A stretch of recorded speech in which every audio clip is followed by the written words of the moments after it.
Hola, ¿cómo están? Un gusto en saludarlos en esta tarde ya fría de sábado, ¿no? Acá en la ciudad de Auckland, en, en- en Nueva Zelanda. Como decía, un gusto en saludarlos. He sentido bastante frío, la verdad, en estos días. Pero bueno, aquí con la ayuda de Dios vamos a poder continuar entregando el consejo de Dios. En esta oportunidad me he planteado hablar, discurrir, hablar, un pensar en voz alta respecto a un tema que tiene que ver con una cuestión contingente y que se relaciona con la inmigración. Recuerdo que hace un tiempo atrás alguien me dijo que como yo, siendo cristiano, podía estar en contra de la inmigración. Lo cierto es que sí y no. O sea, yo mismo soy inmigrante, malamente podría estar en contra de la inmigración, pero por otro lado no me gusta cómo está planteada la inmigración en los tiempos que estamos viviendo hoy día. ¿Y por qué digo esto? Y antes de entrar a lo que yo quiero conversar con ustedes, que como dije, quiero que sea un pensar en voz alta, un discurrir respecto a esta cuestión contingente que es la inmigración. ¿Por qué sí estoy de acuerdo? Porque yo mismo soy inmigrante, pero ¿por qué no? Porque no me gusta en los términos es que hoy día se plantea la inmigración. Y aquí quiero hacer una advertencia antes de leer, compartir con ustedes algunos versículos. ¿Por qué no me gustan los términos en que se plantea la inmigración hoy día? Porque hay organizaciones, organismos internacionales, que se han convertido en verdaderos supragobiernos, que son UNICEF, ACNUR, Naciones Unidas, y ellos dictan pautas a los gobiernos que firman estos acuerdos, que firman estos tratados respecto a cómo tienen que tratar con la cuestión migratoria.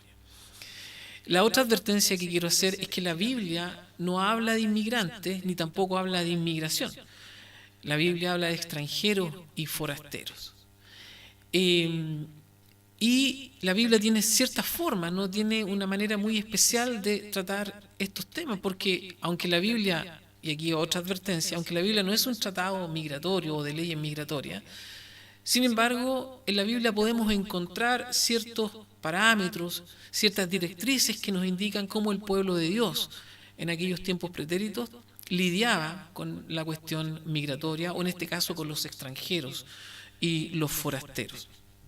Quiero compartir con ustedes un versículo, todo un capítulo que es el capítulo de Ruth, un libro muy, muy hermoso, pero también quiero compartir con ustedes en Levítico 19, del 33 al 34, que dice así: cuando el extranjero habite con vosotros en vuestra tierra, no lo oprimiréis, como a uno de vosotros trataréis al extranjero que habite entre vosotros.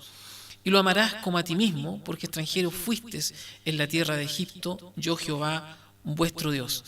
El otro versículo que quiero compartir con ustedes está en Deuteronomio 10, 17 al 19, que dice así: porque el Señor vuestro Dios es Dios de dioses y Señor de señores, Dios grande, poderoso y temible, que no hace acepción ni acepta el soborno. Él hace justicia al huérfano y a la viuda, y muestra su amor al extranjero, porque vosotros fuisteis extranjeros en la tierra de Egipto.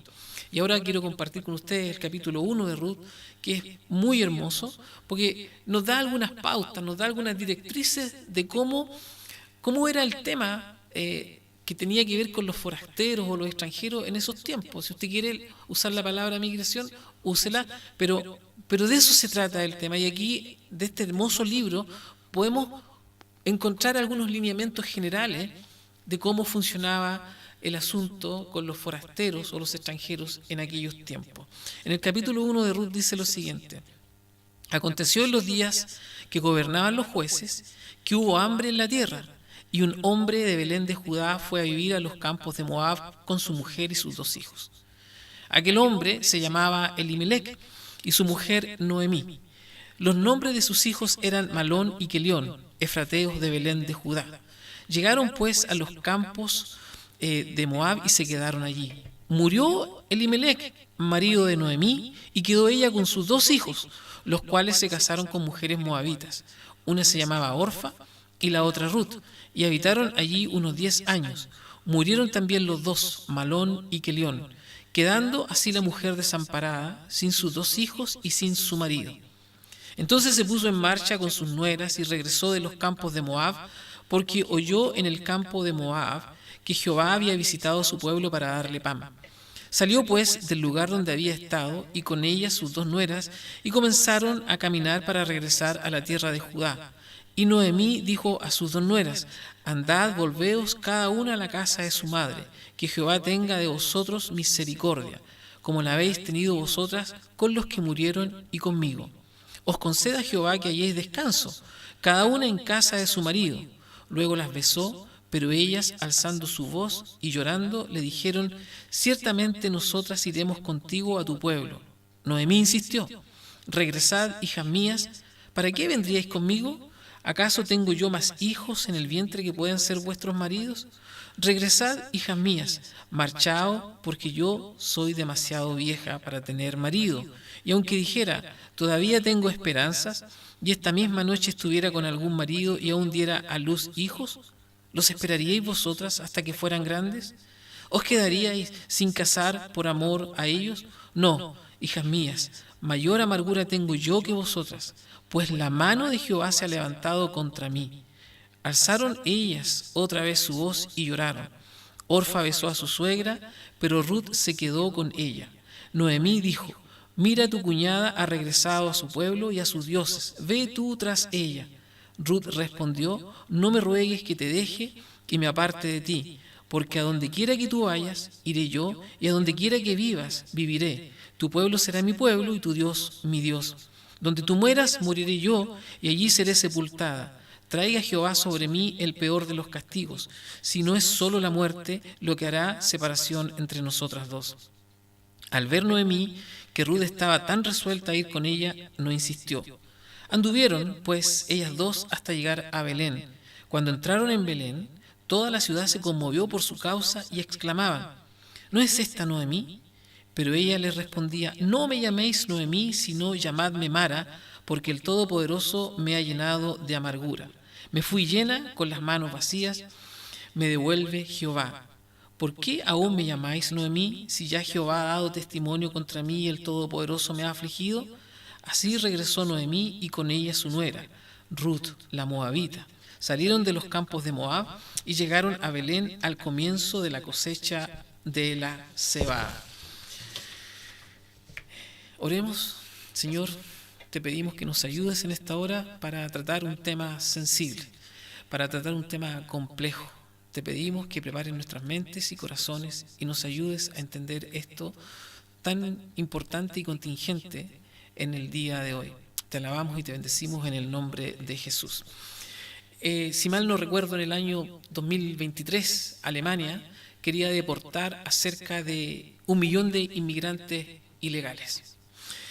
En Suecia, el problema con la cuestión migratoria se acrecentó debido a una serie de una cantidad de asaltos a mujeres blancas. El país de Venezuela tiene un aproximado de 8 millones de venezolanos en el continente de América del Sur, que es lo que se conoce como la diáspora venezolana, y estos van y se meten a los países en muchas ocasiones entrando de forma ilegal. Solo Chile ha recibido más inmigrantes que Colombia y Perú juntos. Ahora, los países que se han visto más afectados con la diáspora venezolana en este momento son justamente Chile y Perú. De acuerdo a informes policiales, en el año 2023 se detectó que en Nueva Zelanda estaba funcionando el cartel de Sinaloa. El cartel de Sinaloa es un cartel de droga mexicano y la policía neozelandesa tiene investigaciones, tiene antecedentes que indican que el cartel de Sinaloa, el cartel de droga peligroso, está trabajando en Nueva Zelanda. ¿Cómo ocurre esto? ¿Cómo es posible que el crimen organizado se establezca más allá de la frontera de su propio país? Imagínense cruzar todo el océano para venirse a meter aquí a Nueva Zelanda. Una de las vías para esta actividad criminal es justamente la inmigración. Y en muchas ocasiones, la inmigración ilegal. Ahora, siendo tan importante el tema, siendo tan contingente, me ha parecido oportuno, como dije al comienzo, acercarnos a este tema. Y yo le he titulado a esta conversación, a este pensar en voz alta, una aproximación cristiana a la inmigración, porque es importante que nosotros los cristianos también tengamos un punto de vista respecto a estas cuestiones. Es decir, desde la Biblia nosotros tenemos que dialogar con todo, aunque muchas veces nuestros interlocutores no se sientan muy amenos o muy complacidos con las cosas que decimos.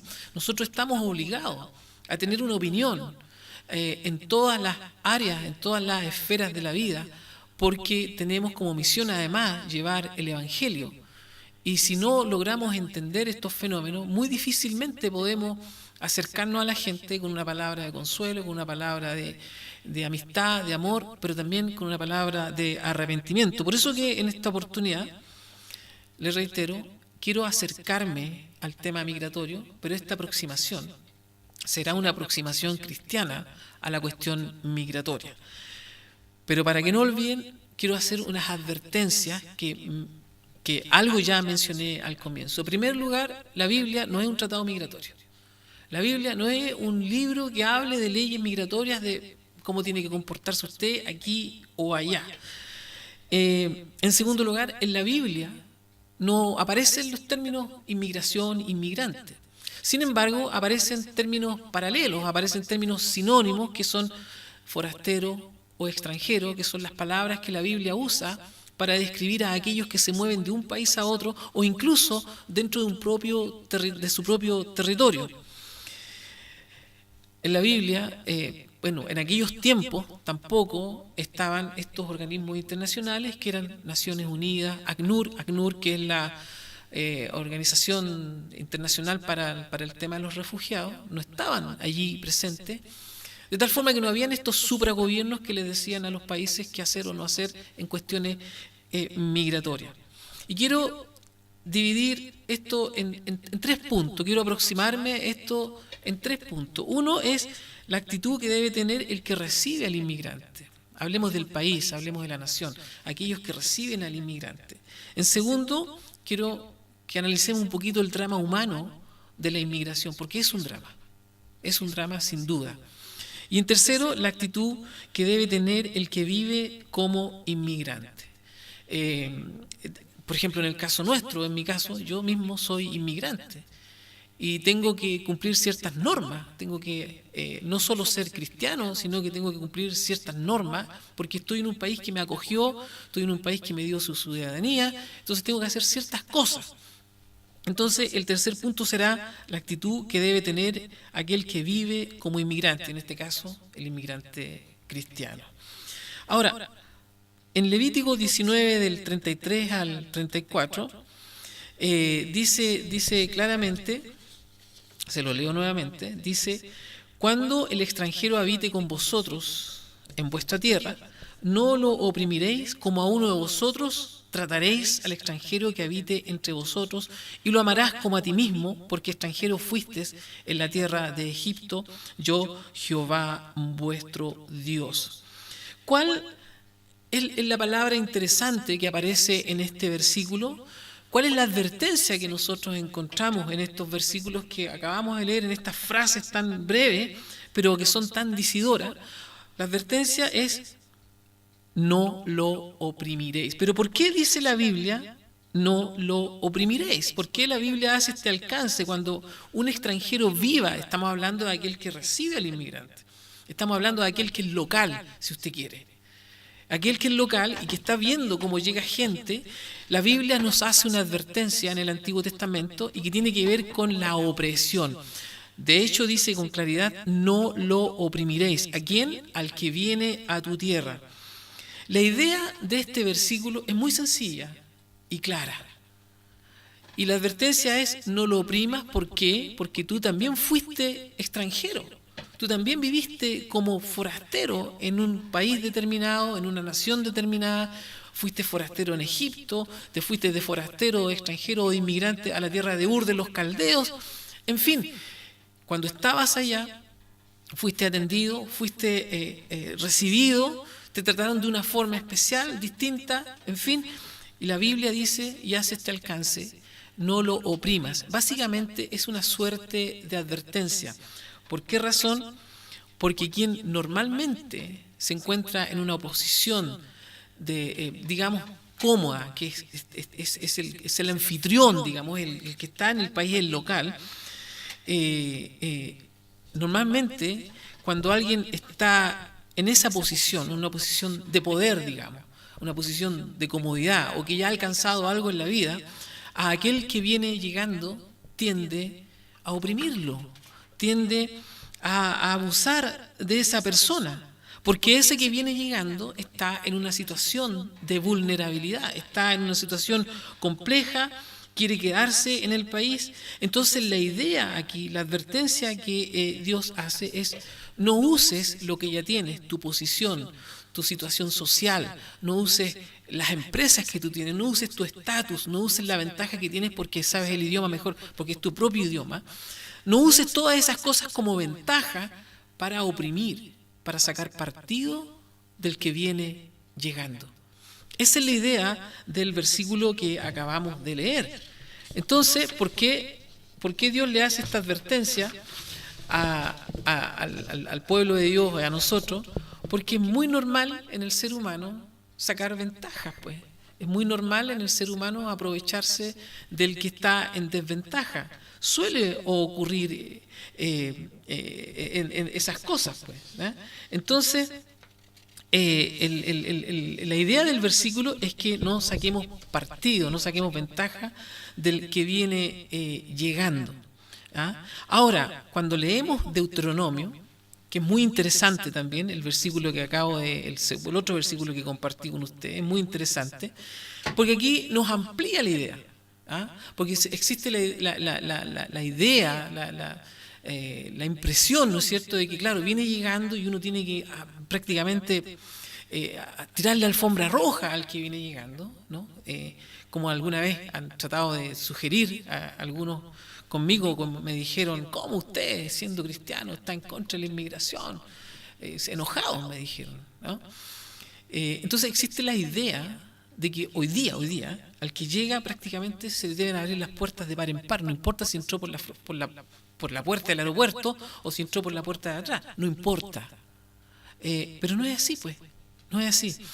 Entonces, con la idea, con la intención de evitar el abuso, es que Dios nos muestra estos versículos, pero no por sobre los que están. De hecho, en Deuteronomio 10, 17 y 19 dice: porque el Señor vuestro Dios es Dios de dioses y Señor de señores, Dios grande, poderoso y temible, que no hace excepción ni acepta el soborno.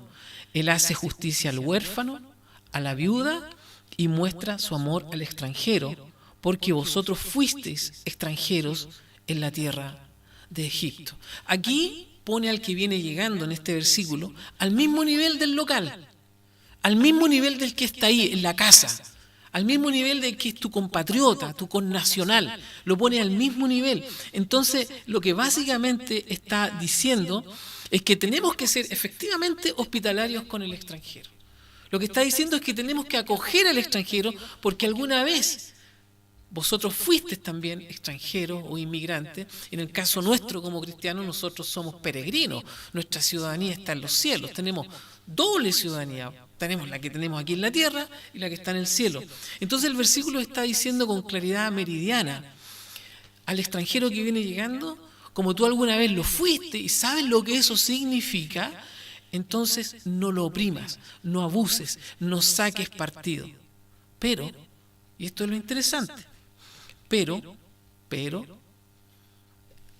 así como tratas al extranjero, tienes que tratar al huérfano, a la viuda, al que necesita. Es decir, no puedes hacer diferencia entre ese que viene llegando y tu connacional. No puedes hacer diferencia entre ese que viene llegando y tus propios compatriotas.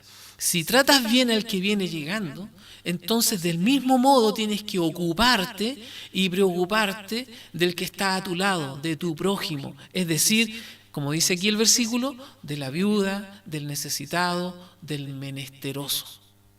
¿Se entiende, verdad? Esa es la idea del versículo.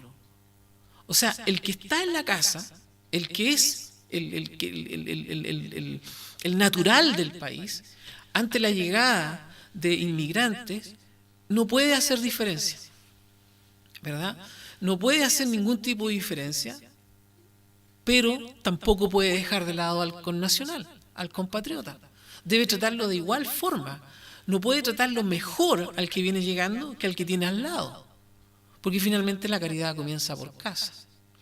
Entonces, el alcance de estos versículos es muy interesante. Es muy interesante porque los pone en un mismo lugar. Al que llega, que está en necesidad, nos dice: no lo abuses, no te aproveches de la situación de él, no saques partido, no te pases de listo con él. Esa es la advertencia, porque alguna vez fuiste extranjero también. Pero asimismo, la Biblia dice que asimismo debes tratar a la viuda, al necesitado, al huérfano, al menesteroso, al que está en necesidad. No tienes por qué hacer ninguna diferencia con los que vienen llegando. Nuestra actitud, hermano, frente al inmigrante es la de respeto, hospitalidad, evangelización, y no de abuso ni explotación, pues porque ellos también son creación de Dios. No podemos explotarlos ni abusarlos. Tampoco podemos entender y elevar a la inmigración a un derecho humano. Entonces se entiende, yo creo que se entiende que los que estamos, los que llegamos o los que llegan, ¿no es cierto?, a un país, los que están ahí deben tratarlos con respeto, deben tratarlos con hospitalidad, porque también para nosotros los cristianos ellos son objetos de evangelización. Pero así tratas bien a ese que viene llegando, asimismo tienes que tratar bien al que está al lado tuyo, a tu prójimo, porque finalmente la caridad comienza por casa. Ahora, cuando uno emigra, nosotros lo sabemos, los que estamos fuera de Chile, sabemos que hay todo un drama. Y el contexto que nos da el libro de Ruth es muy interesante porque dice: aconteció en los días que gobernaban los jueces que hubo hambre en la tierra, y un hombre de Belén de Judá fue a vivir a los campos de Moab con su mujer y sus 2 hijos. El contexto que nos está dando de entrada el libro de Ruth es que había una necesidad económica, en términos muy simples. Había una necesidad económica y Ruth, junto a su esposo y sus 2 hijos, fueron a otra tierra, fueron a la tierra de los moabitas para mejorar su situación económica. Y si usted mira el libro anterior, ¿verdad?, de Ruth, se va a dar cuenta que era un tiempo en donde cada uno hacía lo que quería. Es decir, todo el contexto en el que se está moviendo Ruth, en el que se está moviendo Noemí, su esposo, sus hijos, todo el contexto religioso, social y político era malo. Y esa fue la gran motivación que tuvieron para dejar su tierra y salir, porque en esos días no había rey en Israel. Cada uno hacía lo que le parecía bien ante sus ojos. Y más encima, para empeorar aún más la situación, hubo hambre en la tierra. Entonces el contexto social, político, religioso que le tocó vivir a Noemí era malísimo, malísimo. Y entonces eso motivó a toda la familia a moverse a otro lugar en busca de un porvenir, un mejor futuro. Pero la situación realmente no mejoró para Noemí, porque Noemí luego enviudó. Y para colmo de males, sus 2 hijos fallecieron.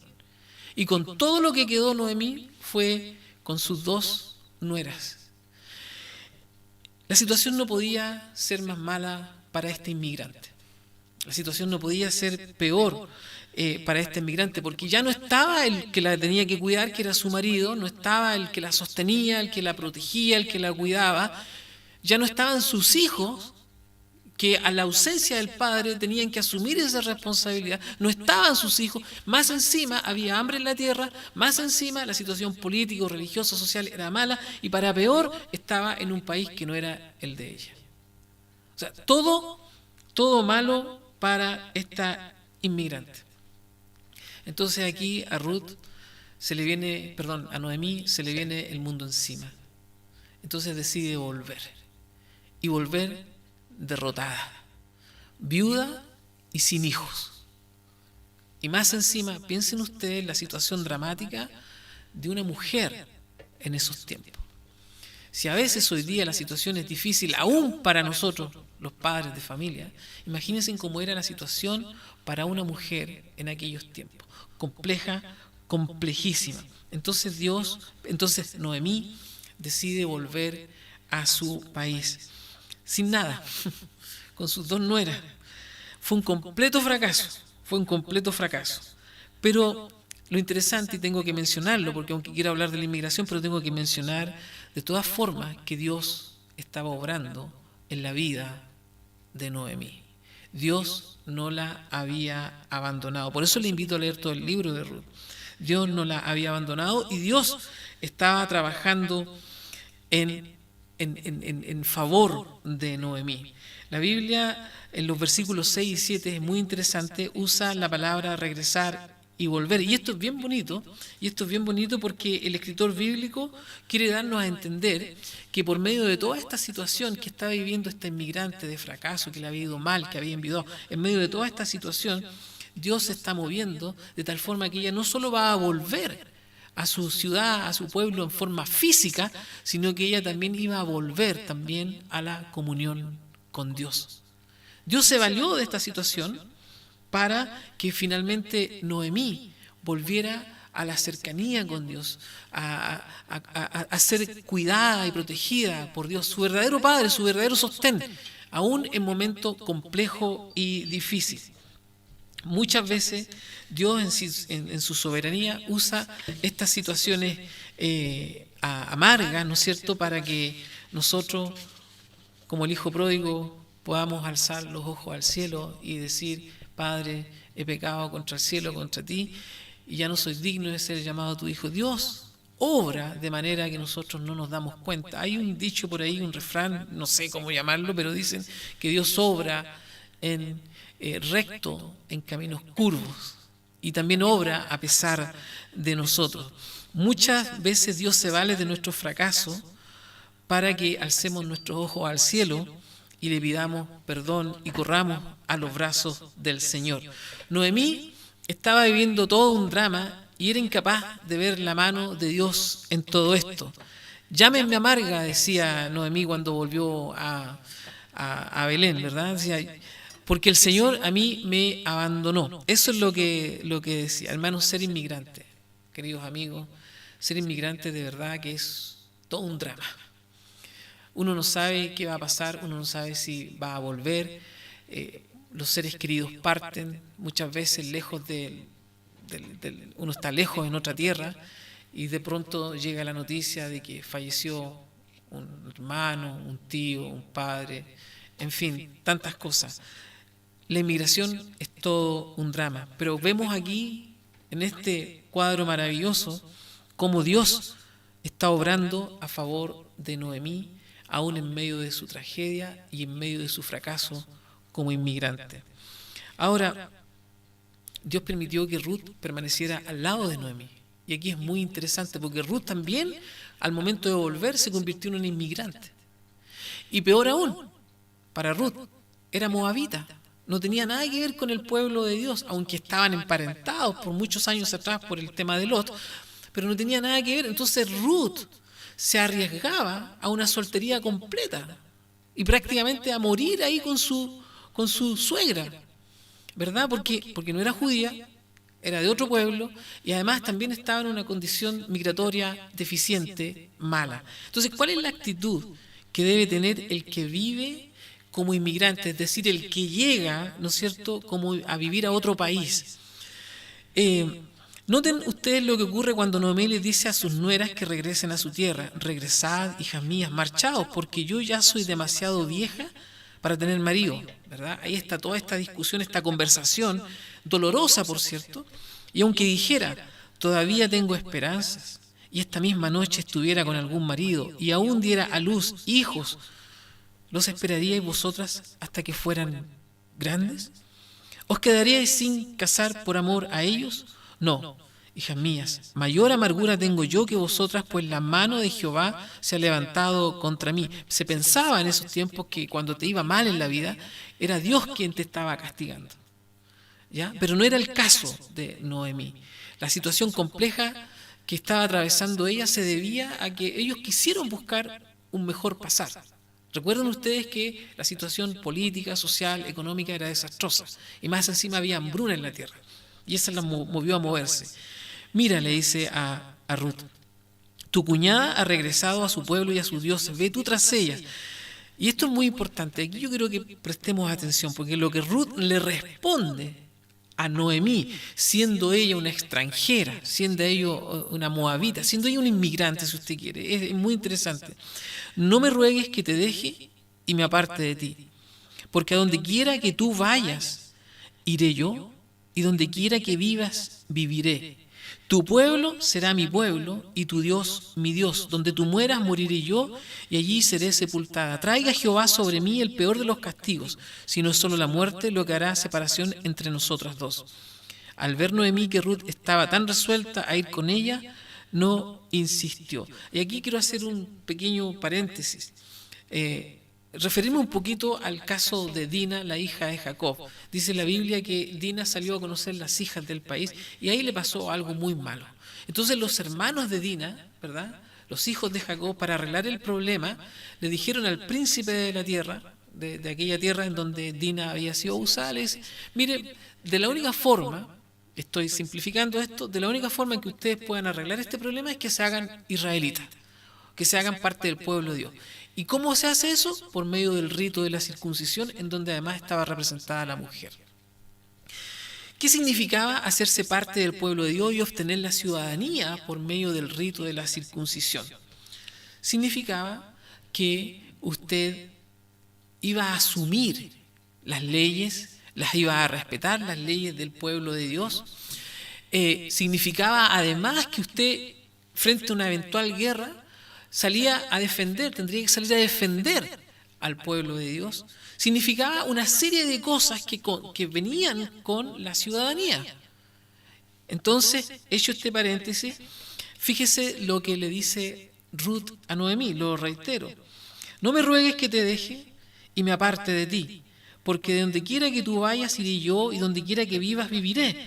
Tu pueblo será mi pueblo y tu Dios mi Dios. Donde tú mueras moriré yo, y allí seré sepultada. Traiga Jehová sobre mí el peor de los castigos, si no es solo la muerte lo que hará separación entre nosotras dos. En primer lugar, Ruth mostró una profunda lealtad y una profunda fidelidad a su suegra, al punto de abandonar su propio país y volverse una ciudadana más de su nuevo pueblo o de su nuevo país. Aunque, como dije antes, ella, por ser gentil, se exponía a vivir en una soltería completa, ¿verdad? Vivir prácticamente en la pobreza, porque además le tocaba ser a ella también inmigrante. Lo que está pasando aquí, queridos amigos, con Ruth, que como inmigrante ella está asimilando. Como inmigrante eso se llama integración. Y no solo eso, una vez que Ruth llegó, usted tiene que leer todo el libro para que tenga todo el contexto, una vez que Ruth llegó, apenas pudo, se puso a trabajar. Apenas pudo, se puso a trabajar. Fue obediente a las leyes, no pidió ningún trato especial, fue respetuosa de la religión y las costumbres de su propio país. Eso es lo que hace un inmigrante cuando llega a otro país. Cuando una persona quiere vivir como inmigrante, lo que tiene que hacer es ponerse a trabajar, es ser obediente a las leyes, no pedir ningún trato especial, ser respetuosa con la religión y las costumbres, la cultura del país. De eso se trata. Y si es cristiano el que llega, entonces lo primero que tiene que hacer es buscar una iglesia. Lo primero que tiene que hacer. Esa es la actitud que debe tener un inmigrante en un país que no es el suyo. Es la de asimilación e integración. Y eso es el contexto. Esa es la idea en la Biblia, cuando la Biblia habla de forastero, de extranjero, que asume una ciudadanía, que se vuelve parte del pueblo de Dios. Lo que está diciendo la Biblia es que esa persona asimila, se integra. No espera ningún tipo de beneficios. Y eso significa, reitero, que como inmigrantes, hermano, cuando hablamos de asimilación e integración, significa que estamos obligados a trabajar. De hecho, la Biblia dice, el que no trabaja, que no coma. La Biblia es clara. Estamos obligados a trabajar, estamos obligados a pagar nuestros impuestos, estamos obligados a obedecer la ley y estamos obligados a respetar las formas de ser y costumbres del país que nos acoge. Y ¿saben? Es bonito porque Dios usó a esta extranjera para bendecir a Noemí. Dios usó a esta extranjera para bendecir a Noemí, porque aquí vuelvo al primer punto. ¿Qué pasa cuando es usted el que llega? ¿Cuál es la actitud que debe tener el que está en la casa, el local? Si usted sigue leyendo, se va a dar cuenta que había un pariente, el tío, Booz, que en la Biblia lo describe como el pariente redentor. Palabras sencillas, el que pagó el rescate. En pocas palabras, este hombre, al ver que quien llegaba, Noemí, con su nuera, era pariente, era familia, él decide pagar el rescate por su nuera, es decir, pagar el rescate por Noemí y su nuera. Lo que pasó con Booz, y esto también tengo que decirlo, lo que pasó con Booz es que él se enamoró a primera vista de Ruth. Y no es que él haya querido que eso haya sido el motivo del pago de su rescate, simplemente que Dios obra de tal forma que usa los medios para hacernos entender que aún en medio de la situación más trágica, en la situación más adversa, Dios siempre estará dispuesto a pagar el rescate por los suyos. Dios siempre estará dispuesto a pagar el rescate por los suyos. Hermano, ya voy concluyendo. La postura que debe tener el que recibe al inmigrante es la de respeto, si somos cristianos, ¿verdad? Es la de ser hospitalarios, es la de evangelización, nunca de abuso y nunca un trato preferente. Porque si ese tiene necesidad, le aseguro que en su propio país hay otros que también tienen necesidad y son sus propios compatriotas, son sus propios connacionales. Por lo tanto, la actitud, número uno, la actitud que debe tener el que recibe al inmigrante es la de respeto, ser hospitalario, no de abuso en ningún caso, pero tampoco un trato preferencial. Porque si usted lo va a tratar bien a él o a ella, tiene que tratar bien también al pobre, al menesteroso, al huérfano, que es su propio connacional. Segundo, el drama es una cuestión, la inmigración es un drama. La inmigración es todo un drama. Pero ahí, en medio de ese drama, Dios obra por nosotros, Dios está con nosotros. Si a usted le toca ser el anfitrión, reitero, tiene que respetar al extranjero, pero del mismo modo debe respetar a los locales y hacer el bien al que está al lado suyo. El que se convierte en inmigrante como nosotros, como yo, estoy obligado a trabajar, a proveer para los míos. Estoy obligado a respetar las leyes, a respetar la cultura. En los tiempos bíblicos, aún más. Si estaba en edad de hacer servicio militar, estaba obligado a ir a la guerra, si era necesario, para defender al país que lo recibía y lo acogía como ciudadano. Es importante, hermanos, hermanas, que consideremos esto en los tiempos en que estamos viviendo, en donde se promueve una inmigración mucho más que descontrolada, mucho más que descontrolada. Nosotros como cristianos, evidentemente que tenemos que acoger al inmigrante, pero así como acogemos al inmigrante, también tenemos que ser cuidadosos y atender a nuestros compatriotas que están en necesidad. No privilegiar a este por sobre los que están aquí. Eso no es lo que dice la Biblia, los pone en un mismo lugar. No hay que abusar de ellos. Y segundo, si usted le toca, y por último, si a usted le toca ser inmigrante, entonces ya sabe lo que tiene que hacer. Dios está obrando a favor suyo, y no saque partido, no se aproveche de los beneficios que muchas veces los países otorgan. Trabaje, porque la Biblia dice que tiene que trabajar, respete las leyes, respete la cultura, hágase parte del país que lo recibe, ¿verdad? Y sea un aporte. Porque siendo usted un aporte, el nombre de Cristo será ensalzado. Queridos amigos, hermanos, que Dios les bendiga. Amén.